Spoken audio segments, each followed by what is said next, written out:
अब लगने लगा है कि भारत ने पाकिस्तान को उसी की भाषा में मुंह तोड़ जवाब देने का मन बना लिया है। इसी कड़ी में भारत ने पाकिस्तान को कश्मीर के साथ गिलगित बाल्टिस्तान को भी फौरन खाली करने की चेतावनी दे दी है। भारत ने कहा कि जम्मू कश्मीर और लद्दाख का पूरा क्षेत्र, जिसमें गिलगित बाल्टिस्तान का हिस्सा भी आता है, भारत का आंतरिक और अभिन्न अंग है। साथ ही पाकिस्तान सुप्रीम कोर्ट के एक फैसले पर विरोध भी जताया है। क्या है पूरा मामला, जानने के लिए देखें पॉलिटॉक्स की इस खास रिपोर्ट को। ये है टॉक्स न्यूज नेटवर्क और आप देख रहे हैं पॉलिटॉक्स, राजनीति का कच्चा चिट्ठा।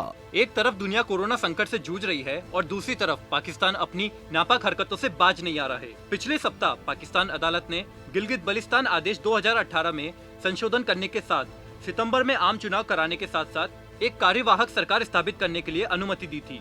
भारत ने पाकिस्तान सुप्रीम कोर्ट के आदेश पर कड़ा विरोध जताया है और इस मामले पर कड़ा बयान जारी करते हुए पाकिस्तान को कश्मीर के साथ गिलगित बाल्टिस्तान भी फौरन खाली करने की चेतावनी दी है। इसके बाद लगने लगा है कि भारत ने पाकिस्तान को उसी की भाषा में जवाब देने का मन बना लिया है, क्योंकि बातों की भाषा पाकिस्तान को समझ नहीं आती है। भारत ने पाकिस्तान को साफ स्पष्ट शब्दों में चेताया है कि पाकिस्तान को इस तरह गैर कानूनी कब्जे को छोड़ देना चाहिए और जम्मू कश्मीर में किसी तरह का बदलाव करने की कोशिश नहीं करनी चाहिए।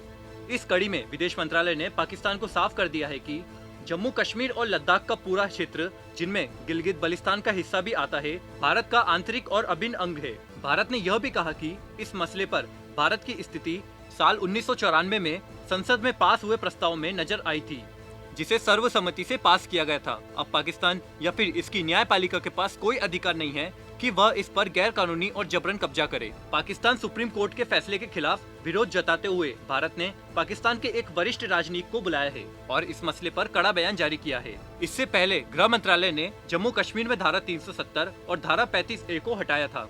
तब पाकिस्तान इस मुद्दे को अंतर्राष्ट्रीय अदालत तक ले गया था। इस पर गृह मंत्री अमित शाह ने कहा था कि पीओके और सियाचिन भी भारत का ही अभिन्न अंग है और हम इसे जल्दी हासिल कर लेंगे। भारत और पाकिस्तान के बीच कुलभूषण जाधव की रिहाई का मामला भी प्रमुखता से चल रहा है। जाधव की रिहाई मामले में भी पड़ोसी देश की नीयत में खोट आ गई है, जिसके बाद भारत के वकील हरीश साल्वे ने फिर से इंटरनेशनल कोर्ट में ICJ में जाने की बात कही है। दरअसल पाकिस्तान CJI के आदेश को मानने को राजी नहीं हो रहा है। ICJ ने पिछले साल पाकिस्तान को भारतीय नौसेना के रिटायर्ड अफसर की मौत की सजा की समीक्षा करने का आदेश सुनाया था। इस मुद्दे पर भारत ने कई बार पाकिस्तान का रुख पूछा, लेकिन वहां से कोई जवाब नहीं आया। ऐसे में भारत फिर से ICJ जाने की तैयारी कर रहा है। पॉलिटॉक्स ब्यूरो, दिल्ली। ये है टॉक्स न्यूज नेटवर्क और आप देख रहे हैं पॉलिटॉक्स, राजनीति का कच्चा चिट्ठा।